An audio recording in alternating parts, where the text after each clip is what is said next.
Welcome back YouTubers. उम्मीद है आप खैरियत से होंगे। आज हम बात करेंगे यूट्यूब रेवेन्यू के ऊपर। मुझे कुछ दोस्तों के मैसेजेस और ईमेल्स मौसूल हुई हैं जिसमें उन्होंने पूछा है कि हमारा जो रेवेन्यू है वो जैसे ही नया महीना शुरू हुआ है वो ड्रॉप हो गया है, तो ये क्या माजरा है। तो यूट्यूबर्स, मैं आपको बता दूं, जो रेवेन्यू है वो जब भी नया महीना शुरू होता है यकम तारीख से लेकर 10 तारीख के दरमियान जो है वो जो यूट्यूब का खुद का सिस्टम है वो असेसमेंट करता है आपके रेवेन्यू की, कि जो आपका रेवेन्यू जनरेट हुआ है वो कैसे हुआ है। मतलब जो उसके पीछे जो यूज़र्स हैं, जो सारफ हैं, वो कहाँ कहाँ से आपको मिले हैं। तो उसमें अगर यूट्यूब को कोई इलीगल या इनवैलिड एक्टिविटी नज़र आए, जैसा कि इनवैलिड ट्रैफिक जिसको कहते हैं यूट्यूब की ज़बान में कहा जाता है, अगर वो नज़र आए, मिसाल के तौर पे आपने कंटिन्यूसली जो है वो एक ही चैनल से, एक ही यूज़र से आपका चैनल बार बार जो है व्यू हुआ है, आपकी प्लेलिस्ट व्यू हुई है, तो उससे रेवेन्यू जनरेट हुआ है, तो यूट्यूब जो है उसको भी देखता है और वो आपका जो रेवेन्यू जनरेट हुआ होता है वो काट लिया जाता है। और ऐसे ही अगर आपने कोई वीपीएन कोई लगा के चलाता है आपकी वीडियोस, या आप कोशिश करते हैं, तो उसमें भी जो है वो यूट्यूब जो है वो आपका रेवेन्यू जो है वो डिटेक्ट कर लेती है।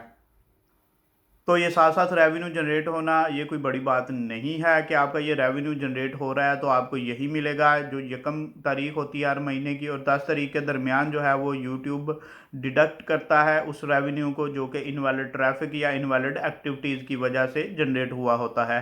तो ये यकम से 10 के दरमियान का ये प्रोसेस होता है। उसके बाद जो होता है वो आपका रेवेन्यू जो है वो आपका एडसेंस अकाउंट में शिफ्ट हो जाता है, जो बचने वाला जो एग्जैक्ट अमाउंट होती है। और जो भी अमाउंट आपके एडसेंस अकाउंट में 10 तारीख के बाद जो है वो मुंतकिल होती है, वो ही आपका असल रेवेन्यू है, वो ही आपकी एक्चुअल अमाउंट है जो आपको अवेलेबल होती है कि आप उसको विड्रा कर सकते हैं, जो आपके खाते में आ जाती है। तो व्यूवर्स, इस बात को याद रखें और मद्देनज़र भी रखें कि आपने इनवैलिड ट्रैफिक और इलीगल एक्टिविटीज़ नहीं करनी, क्योंकि यूट्यूब की ये पॉलिसी है कि आपको जो जेन्युइन व्यूअर्स मिलें, क्योंकि उनके जो एडवर्टाइज़र्स हैं उनका मकसद ही यही होता है कि ज़्यादा से ज़्यादा लोग उनकी एडवर्टीज़मेंट को अप्रोच करें, ज़्यादा से ज़्यादा यूज़र्स जो हैं वो उनकी एडवर्टीज़मेंट को अप्रोच करें, जिससे उनके एडवर्टाइज़र को फ़ायदा हो। तो इसका बेसिक बेसिक मकसद यही है कि अगर एडवर्टाइज़र को फ़ायदा मिलेगा तो ही आपको फ़ायदा पहुंचेगा।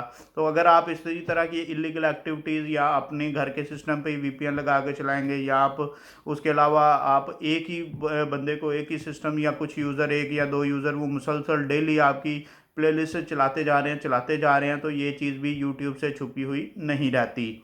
तो लिहाजा कोशिश करें कि अपने कंटेंट को अच्छे से अच्छा बनाएं, ताकि उसमें वो ज़्यादा से ज़्यादा वायरल हो और ज़्यादा से ज़्यादा यूज़र्स मिलें। ज़्यादा से ज़्यादा यूज़र्स मिलेंगे तो एडवर्टाइज़र जो है वो आपकी वीडियोज़ के ऊपर अट्रैक्ट होंगे, और ज़्यादा से ज़्यादा एडवर्टाइजिंग मिलेगी आपकी वीडियोज़, और रेवेन्यू भी उसी हिसाब से जनरेट होगा।